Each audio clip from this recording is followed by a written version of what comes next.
every company has its, what I like to call Swiss cheese. We all have things that are not as strong as we would like to. There's holes, right? There's holes in the cheese. Every company does. Nobody has everything working on all cylinders all the time, but you really do need to understand those things so that, as you say, what you promise is what you can deliver. Helping you create loyal customers and loyal employees, all through the power of simplicity. This is the Simple Brand Podcast, now heard around the world, including Lerum, Sweden. I'm your host, Matt Lyles, and this week I'm talking with Nancie McDonnell-Reuter.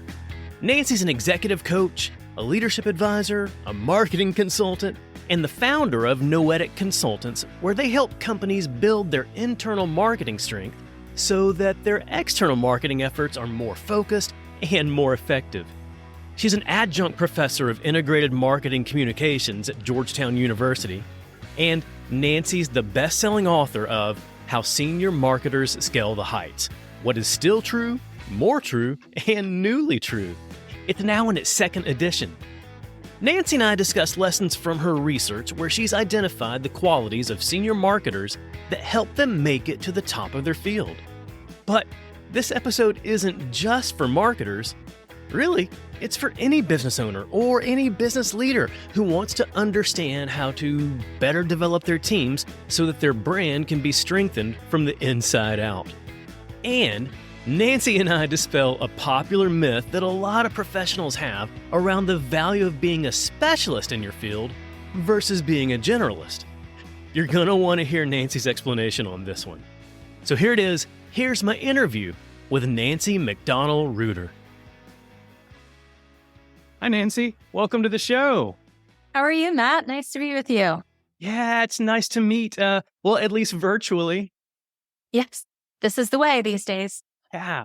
Well, so I am excited to talk about your book, How Senior Marketers Scale the Heights. But before we get into the book, I actually want to learn a bit more about you and Noetic Consulting. So talk to me about your background. Sure. I was raised in New Jersey. That's always a fun fact that I like to share. A lot of people have a lot of feelings about New Jersey. It was one way or the other. One way or the other. So I'm a Jersey girl. Important to know, apparently. And then I came to the DC area for college. I went to Georgetown. And a couple of years after that, I moved to Chicago to get my MBA at University of Chicago, and then worked for a long time, a little over a decade, at a large ad agency there called Leo Burnett. That's right downtown Chicago. And that's where I got a lot of my training that led to my ability to start my own firm, Noetic, which I did 21 years ago. So I actually moved back to the DC area. We're headquartered right outside of DC in Bethesda, Maryland. And that's what I've been up to ever since. So Noetic Consulting, what does Noetic even mean?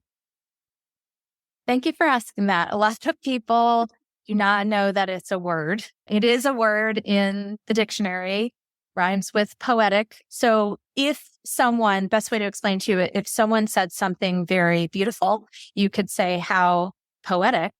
If someone said something very wise or insightful, you could say how noetic. So noetic means to have insight or wisdom. When I was starting the company, I wanted to have something that was going to be concise and memorable. And it was ironic to me that when I looked at a lot of different firms out there that were doing some of the work that we sought to do, I saw very generic names. And if you're going to be in the business of brand, you really should try to be distinct. And so I literally went to the dictionary and I went to like a book, an old-fashioned dictionary. And I flipped to the tab for N because Nancie starts with N and found the word. And the minute I saw it, I knew that was it. I love that. So from the meaning around the word to the length of the word, it's fairly short and it's 3 syllables, but it also has like a really cool flow to it. I mean, I know we're kind of geeking out on brand naming here, but from all those perspectives, I love that. Yeah, it's kind of an easy get in terms of it being simple, but it does take a little explaining because most people don't use it in day to day, but maybe if you start, you could get a whole wave going. I'm going to do it. And hooray, I got to learn a new word today. Right. Word of the day. Who needs Wordle? Right. Yeah. Well, so when we think about insights and wisdom, how do you help brands get those insights that they need?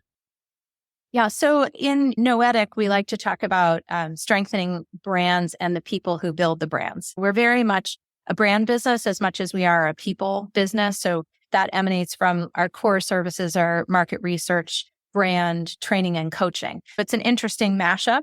When we think about gaining insight so that we can really help a brand be both authentic and strong, it really does come from doing some really thoughtful research with the people who you have in your orbit now, people who are customers, as well as those that you would seek. And as importantly, those who may have rejected you. And sometimes you can learn the most from talking to people who perhaps were loyal and have fallen away if you can get access to people like that. It's also really important to look at what your competition is doing. You never want to follow your competition per se, but if you can understand the stakes that they are claiming out in the marketplace, what makes them distinct, there's a great deal you can learn about what your distinction could or should be in relation to those peers. I always tell clients to be careful to think, well, we don't really have any competition. Everybody has competition, and understanding who your peer set is an important part of getting those insights as a brand. And then there's an awful lot that you need to learn in internal research as well, talking to people within the organization who live and breathe it every day and making sure that you weigh that in. So you got to look at what is the brand about inside the house? What is the brand about in the external world? And how are you going to marry that up into an authentic brand expression? I appreciate the fact that you like to focus on the internal team members, getting insights from them. I don't think that enough brand leaders do that. I think that they'll look at research and maybe look at their own siloed team without getting that insight from the other functional areas. And there's great insight to be found there. I couldn't agree more. And in fact, Noetic is very much dedicated to the inside the house efforts. Our core belief in all the work that we've seen over the years is that if you don't get it right inside the organization, you're going to have a disconnect with who you're saying outside the organization. So marketing and advertising and brand expression and content generation, these aren't things that you just go touting out in the world. You need to be living it inside the organizations. That is what our core services are focused on, are getting to those good answers and then helping activate that inside the organization so that people are authentically walking the talk of who the brand says they are, which is a benefit from a talent perspective as well and a growth perspective, because people crave and these days demand that kind of purpose inside of companies. They want to attach to authentic meaning.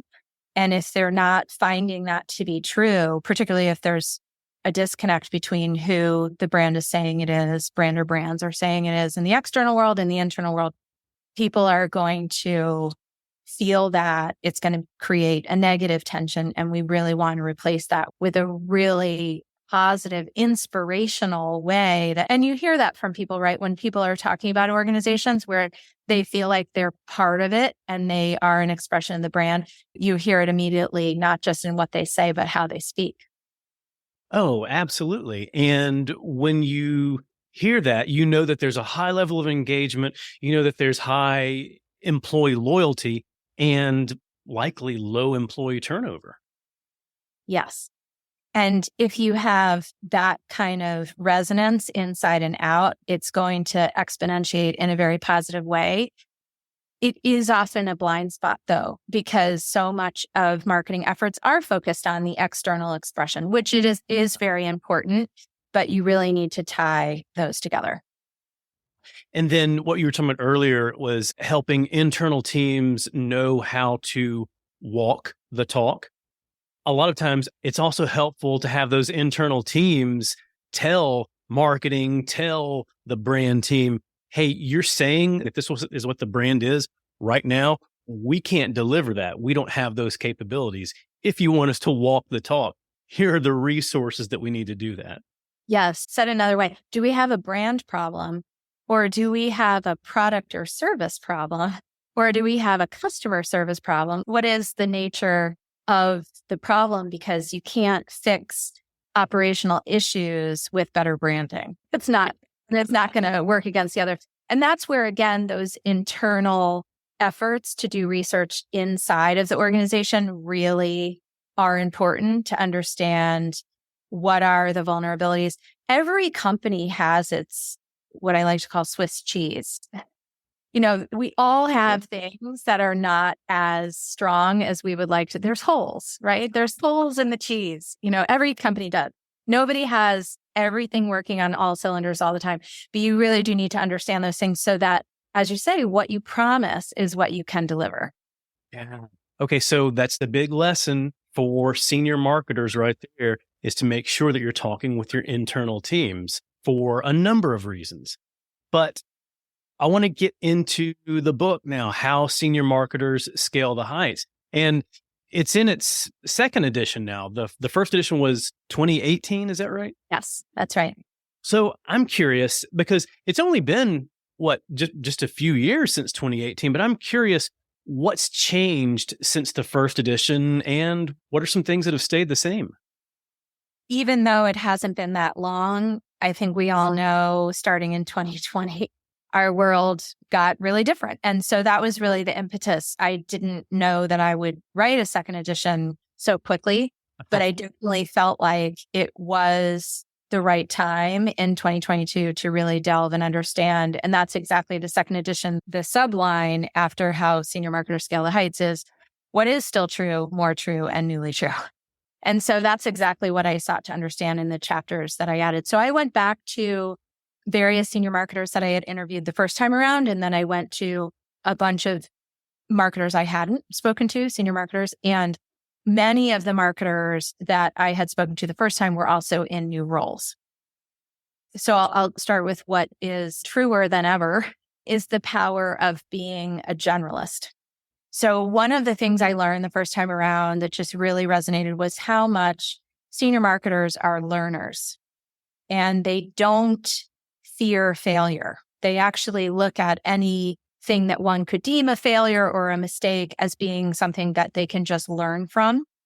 And they have had backgrounds where they have done a myriad of things over time, and they believe that that broad, or we could say horizontal skill set, right, is the power that they bring. So the power of being a generalist is truer than ever, because as we got into pandemic times, things were moving in directions that no one could predict. It was all about leaning into the learning. What do we need to do now? What do we need to learn from to figure out what to do now? And so the combination of being an avid learner feeds in a positive cycle the power of being a generalist. So that part truer than ever. Wow. To me, like, that sounds a bit counterintuitive to a message that we hear a lot out there.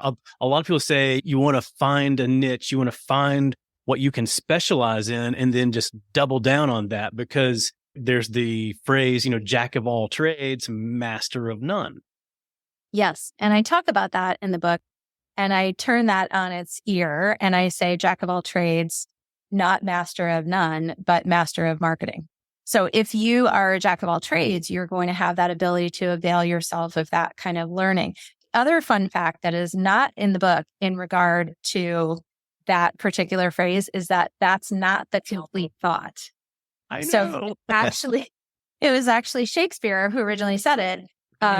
It was jack of all trades, but master of none is far better than master of one.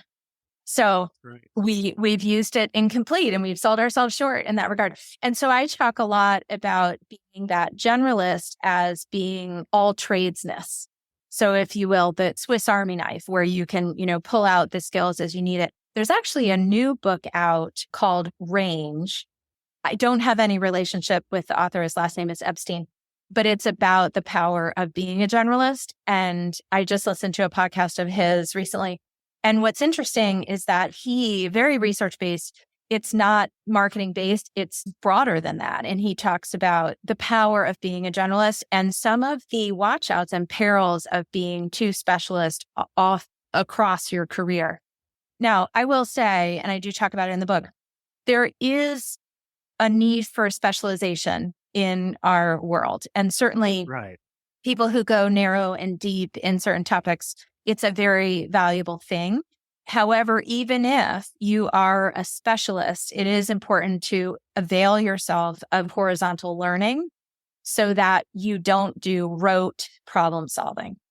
You need to be able to access creativity and ideation and not rely just on set protocols, even if you're working in very technical ways. To me, that just speaks to what you've been saying earlier, is this, it's combining being a generalist, being a jack of all trades, as long as you're learning all the trades. Yes. As long as you're continuously learning. If you're a Swiss Army knife, you're still constantly sharpening all the blades and tools. Exactly. And so it's not about being, in other words, an inch deep and a mile wide. It's knowing a lot about a lot. It's not knowing a little about a lot, right? Because there could be, you can just be in the land of, I'm just really good at trivia. Like that's not what we're talking about here. But it's really leaning into the learning so that you know a lot about a lot. And that's also where the assessment comes in, which I know we'll talk about, to help one avail oneself of, let me figure out what are the aspects that I don't know as well. But before we go there, to your question of what is still true or more true, right? One of the things that is more true is the need for grit and resilience. And that is something that, while I don't think it's specific to marketing, I think it's particularly true in marketing, because the rate at which these senior marketers talked about the change and the need to innovate and the willingness to fail and pick oneself up and dust oneself off and start scaling again became exponentiated in the pandemic environment. You know, in marketing, one always needs to be looking at how can we best serve the audiences that we're committed to. And those audiences' needs were changing so rapidly. So that idea of really digging in on what's a better way, what's a different way, required a lot of grit and resilience and courage for people to be able to take those opportunities to try new things and know that a lot of them wouldn't work out, but that they would learn from them and be able to figure out better solutions from them. And with that, I'm curious how much of an opportunity there is to help the leadership, one or two levels above that, understand that need for allowing for accepting failures. Yes, it really is cultural.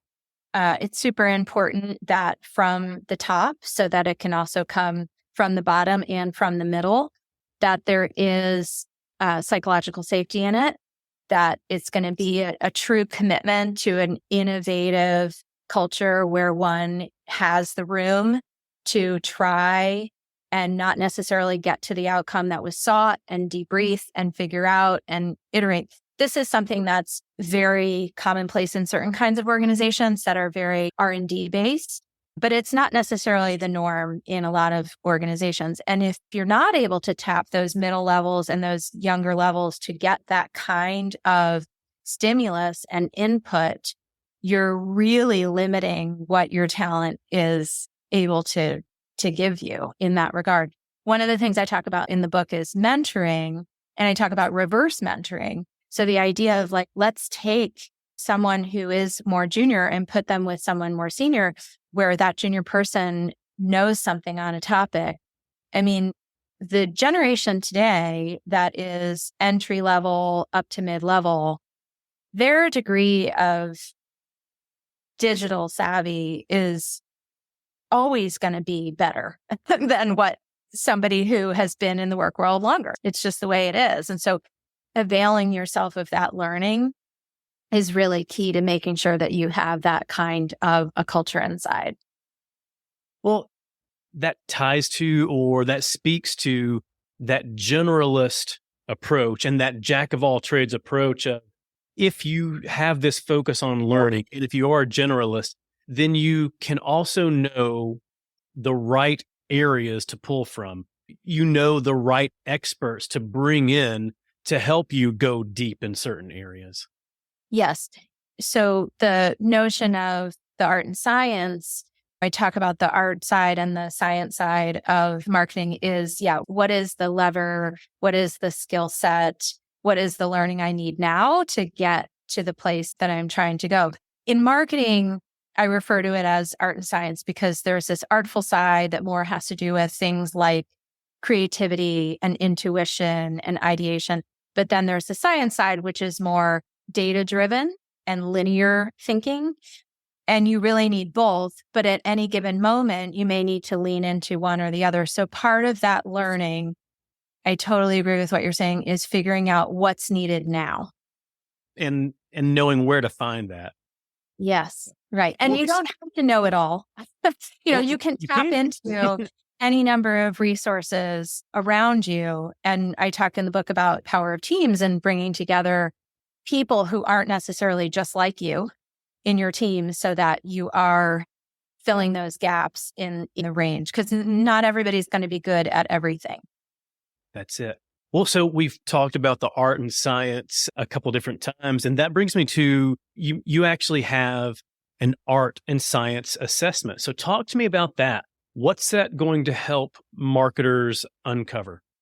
I'll tell you a quick story on my own journey of art and science to go into the assessment. So when I was growing up in New Jersey, as I mentioned, I was very artful all through my young childhood and even into high school, and I would say college. I was very much on the art side. And as I got interested in marketing, I came to know that there was this whole other side of things. And I actually sought out the particular MBA program that I did because I knew that it was so data-driven. So I went to University of Chicago, which is known for finance. It's not known for marketing. That's Even right. Yeah. I knew, that I wanted, or I thought I knew that I wanted marketing because I wanted to pull myself into the other side. It wasn't easy, but it did do that for me. And so I think I had this notion of art and science in me forever. And as I researched with marketers, it really helped me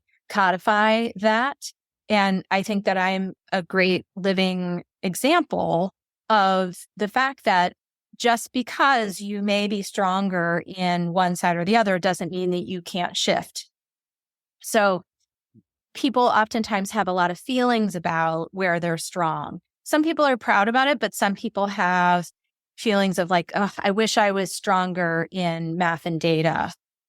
And equally, people who are heavily leaning science feel like, I wish I was more creative. I wish I had, more prolific ideas or whatever it is. So there can be feelings like that on each and both sides. So the art and science assessment in the book itself, there's actually a section where you can self-navigate and walk yourself through the questions and get to a score.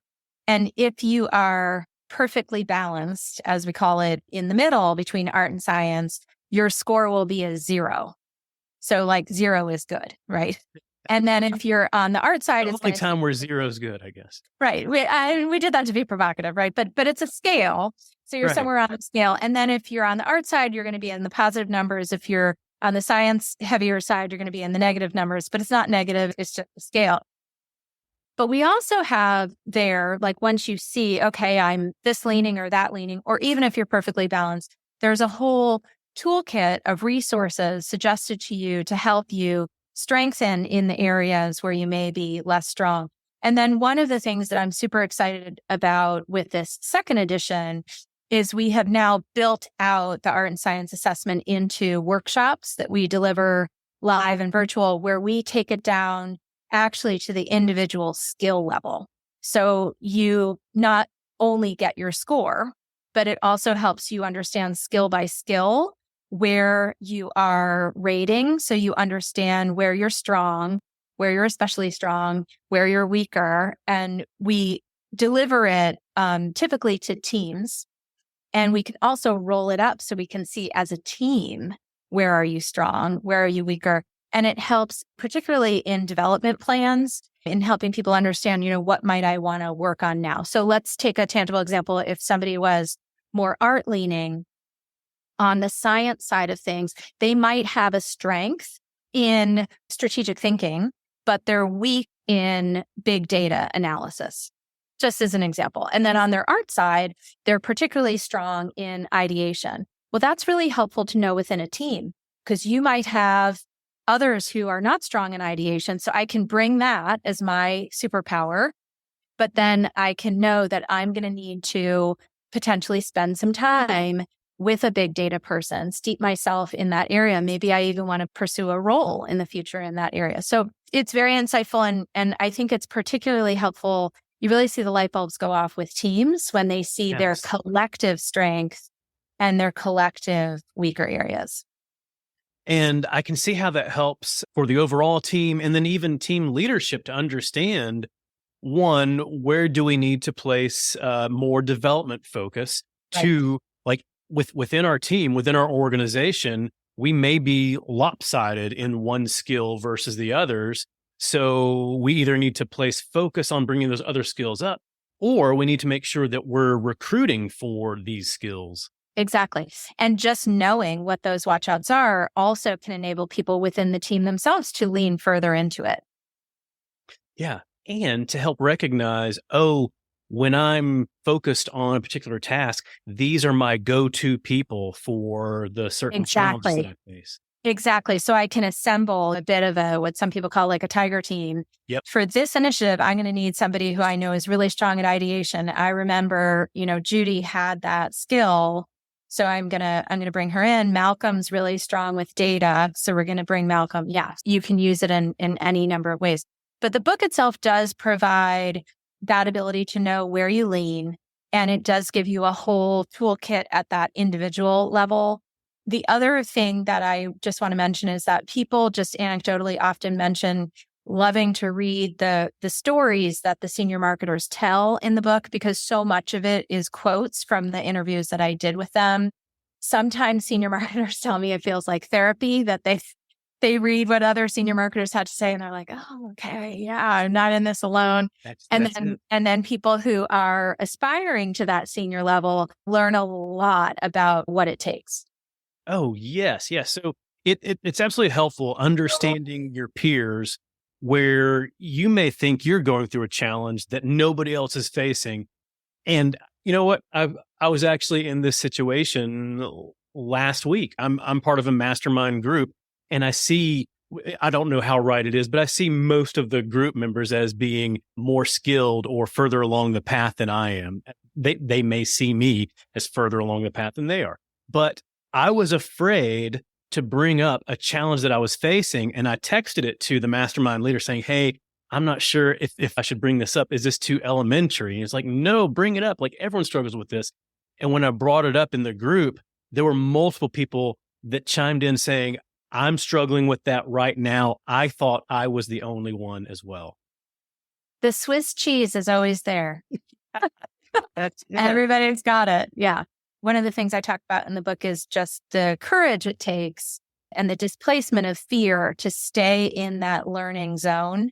So there's this invisible line, and this comes from the 15 Commitments of Conscious Leadership, which I think is just a fantastic Bible of leadership. Highly recommend. They have this invisible line, and above it is curiosity and below it is fear. You had to lean into curiosity, but you had to let go of that fear. We could call it embarrassment, whatever, it's some form of fear of thinking, my question is stupid. I'm going to be the only one who feels this way. It's going to sound really basic. I'm going to call myself out in this thing. That's all in the below the line, right? But our brains are wired for that. And so it's not our fault. But if we can realize where we are and then say, fear, I see you, go sit over there. I'm going to stay in curiosity. And then you ask the question, you become so much more informed and frankly empowered. And even, could I say, like comforted a bit, right? Because you had all these people saying, yeah, I didn't want to say it, but I have the same problem, right? It's beautiful. It is.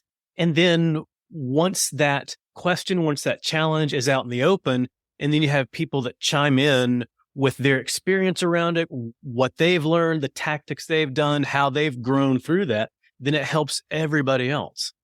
Exactly. And I think you were alluding to this as well. So it helps at that peer level, but then it also helps at the level of people who are maybe earlier in their journey, earlier in their career path in marketing, to be able to see that information and to know, oh, you know what?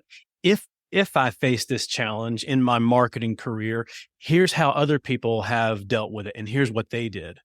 Yes, because there's an awful lot to learn from other people's trials and errors, other people's best practices, and, our access to information these days. I mean, the only challenge, right, is there's so much of it. Like, where do I even go? But there's certainly not a lack to that. And so it really is in embracing the journey of learning and just seeing oneself as a learner, knowing the learning's never done. And that it does take some courage to displace the fear of feeling silly. There's a piece in the new section of the book. There's a great little piece about the idea of working in your incompetence as a way of getting comfortable with learning. And because learning is going to be inherently uncomfortable because you're going to be doing something that you're bad at. And so there's this line of thinking, like, pick one thing that you're really bad at and spend time on it because it helps you get comfortable being uncomfortable. That all ties it all up. It's okay to be a generalist. It's okay to be a jack of all trades as long as you're still learning and you're learning a lot. What was it? You're learning a lot about a lot. A lot about a lot. And I would go so far as to say there's power in being a generalist.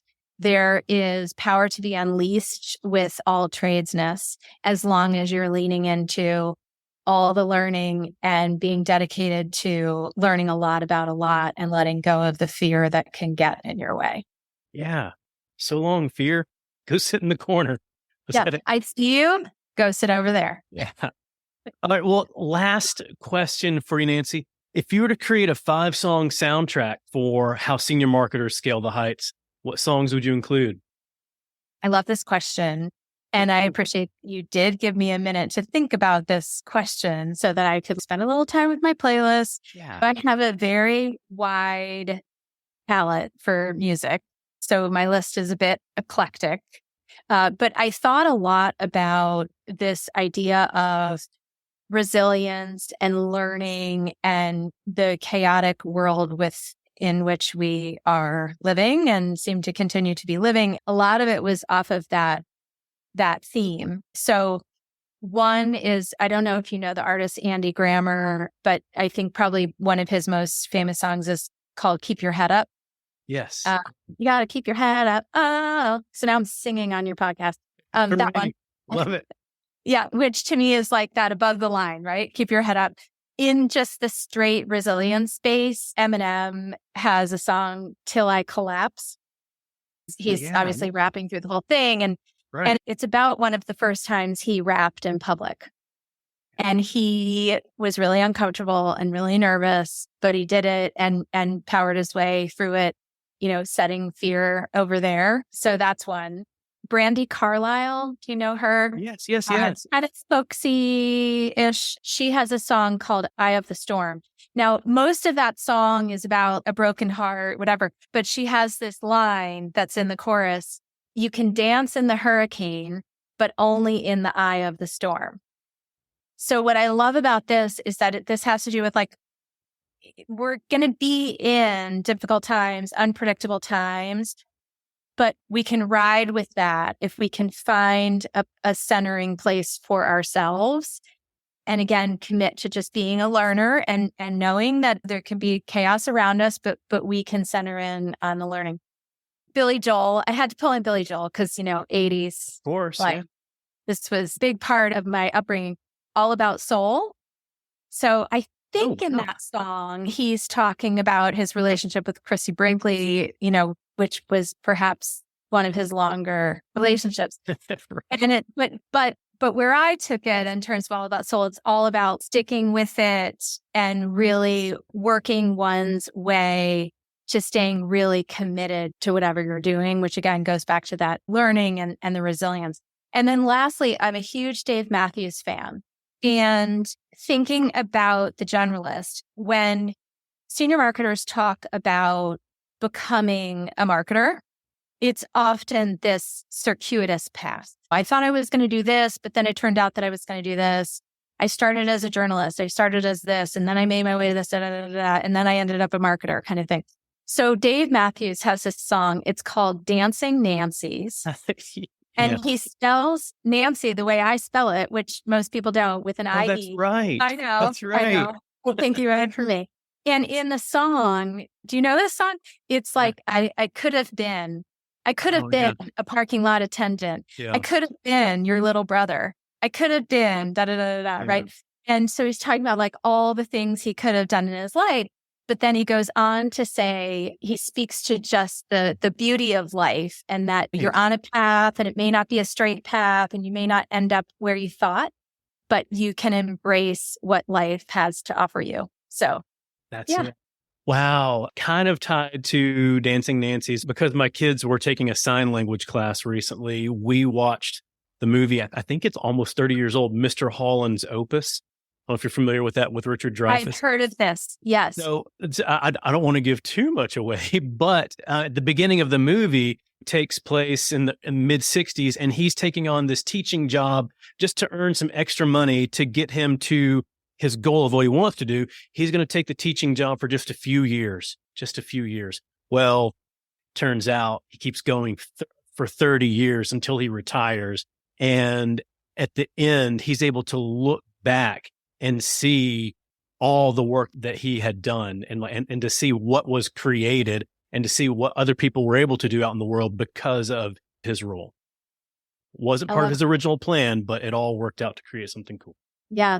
I talk to a lot of young people who are trying to pick colleges or coming out of college and offering whatever kind of career advice. And I talk to them a lot about be a learner. Yeah. And avail yourself of as many different kinds of subjects and classes and internships, and don't take yourself too narrow too fast so that you can sort out what you really enjoy and what you're really good at, because it's not so much like one needs to make a living, but it's not so much the title and the specificity of the work as it is about what really resonates for you.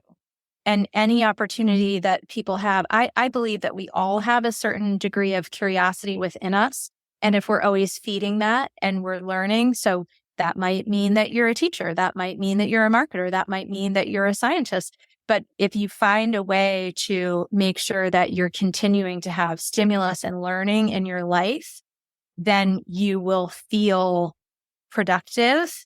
I would even go so far as to say happy, though there's more to happiness than simply one's work.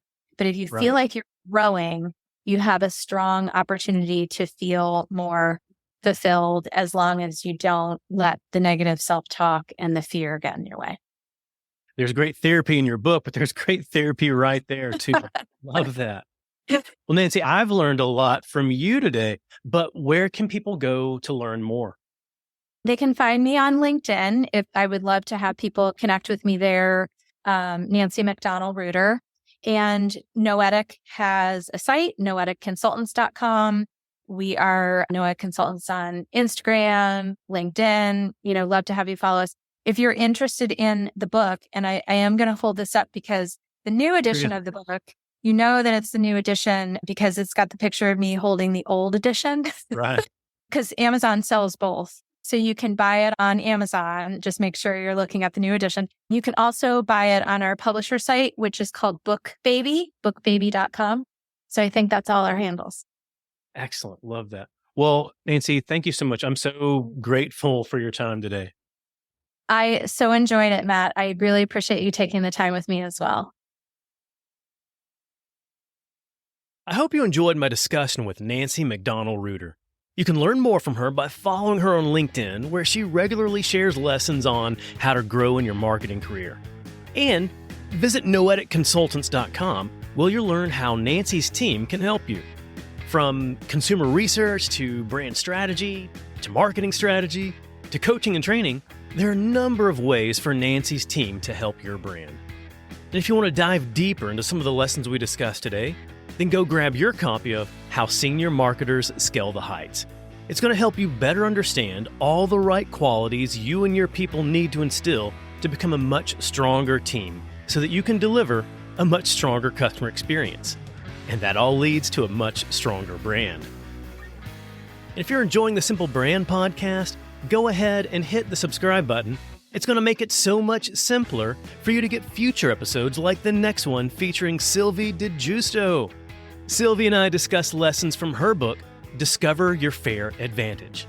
Leverage your unique selling points and human potential for work, business, and life. And this is another episode on how you can better grow and strengthen your personal brand. Now, whether you're looking to land your dream job, grow in your career, or better market yourself and your services, you've got to be able to identify, develop, and communicate your unique attributes in a way that sets you apart from everyone else. And that's just what Sylvie and I discuss. So go ahead and subscribe. You'll automatically get Sylvie's episode as soon as it's live. Until then, keep it simple.